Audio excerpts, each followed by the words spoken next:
I would just close by reminding everyone it's a great country. My favorite scripture verse, 2 Timothy 4:7. Paul is the old guy giving advice to the young guy, Timothy, and he says what?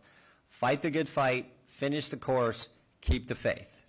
I tell people I love that verse because of the action in it. It's not a sissy, wimpy verse. It's an American verse. Words of actions. Americans aren't timid people. We are people who get the job done. We fight, we finish, we keep faith with the principles that made our country special. That verse characterizes this community, and we have so appreciated your hospitality over the last 24 hours. The mayor, the supervisor, the hospital administrator, the sheriff, and everyone else we've had a chance to visit with, the border patrol agents, law enforcement, first response, all the folks we've got a chance to visit with. You are living that verse here, and we appreciate it, and we owe you that same kind of commitment in the United States Congress. You pay our salary, we're supposed to fight for you. Your two guys from Arizona are definitely doing that. The rest of us need to do the same, and we pledge to you that we will.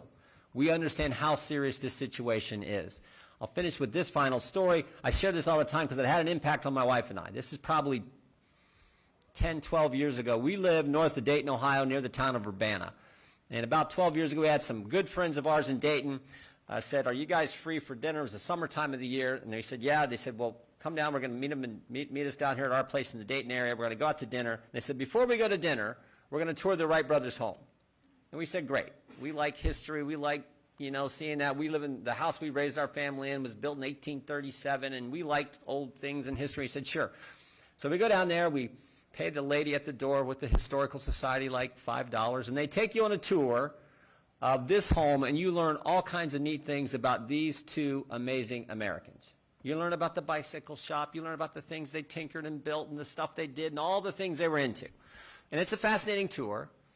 And the tour ends in Wilbur Wright's bedroom, and they tell you a few more things about this particular Wright brother, and then they finish the tour by showing you two pictures. First picture they hold up was that very first flight, 1903, in this thing they called a plane in Kitty Hawk, North Carolina. And when you see that picture, your first thought was, wow, how did that thing get off the ground? How did that contraption fly? And the truth is it barely did. It flew like 100 feet, got like 10, 12 feet off the ground. And they show you that picture, and you're like, okay, that's kind of neat, because you sort of remember that from when they taught you that in school, 7th, 8th grade, whenever you learned that. You're like, okay, that's kind of neat. They put that picture down, and then they hold up a second picture. 1947, Chuck Yeager breaking the sound barrier in a jet. And I was like, wow, that I didn't know. I must not have been paying attention that day in school or something. I didn't know that. And I was thinking, that's amazing. In 44 years, we go from two guys flying 100 feet in this jalopy contraption of a thing they called a plane to another great American breaking the sound barrier in a jet. It's amazing. And they put that picture down. That was the end of the tour. And Polly and I start walking out. As we're walking out, I thought, wait a minute. Wait a minute. Why did they stop there? I represent Wapakoneta, Ohio, hometown of Neil Armstrong, who 22 years later stepped on the moon. Think about it. 66 years. We go from two guys flying 100 feet to another American stepping on the moon. One lifetime. One lifetime, this country did that. And I would argue no other country is capable of doing that. Only this nation, the greatest country ever.